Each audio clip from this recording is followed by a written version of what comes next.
আমার মাথায় যে কত বুদ্ধি। প্রিয় দেশবাসী, কিভাবে জামাইয়ের টাকা বাঁচাতে হয় সেটা আমার কাছ থেকে শিখে নিন। আমার মতো বুদ্ধি আপনার কি আছে? কখনো না।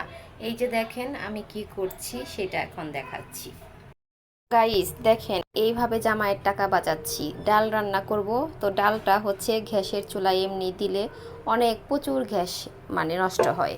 আমার তো আবার সিলিন্ডার গ্যাস, সেই জন্য কি করেছি, প্রেসার কুকারে ডাল নিয়েছি, সাথে নিয়েছি পেঁপে, ছেলের জন্য পেঁপে ভর্তা দিব, আমাদের জন্য আলু। তো আমি হচ্ছে এখন আমার হচ্ছে প্রেসার কুকারে ডালটা একটু সিদ্ধ করব, সাথে আলুও দিয়ে দিলাম, পেঁপেও দিয়ে দিলাম, একসাথে তিনটা কাজ হয়ে যাবে। আর ডাল সিদ্ধ হওয়ার পর আমি পেঁপে আর আলুগুলো উঠাই নিব, তারপরে সুন্দর করে পানি দিয়ে ডালটা ঘোটা দিয়ে সুন্দর করে সম্বার দিয়ে ডাল রান্না করে ফেলবো। বুদ্ধিটা ভালো না? জামাইয়ের কতগুলো টাকা বাঁচাই দিচ্ছি।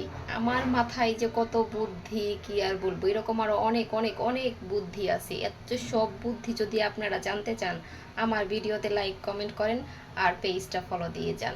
সব সময় সুন্দর সুন্দর বুদ্ধিগুলা নিয়ে আপনাদের সামনে হাজির হয়ে যাব আমি।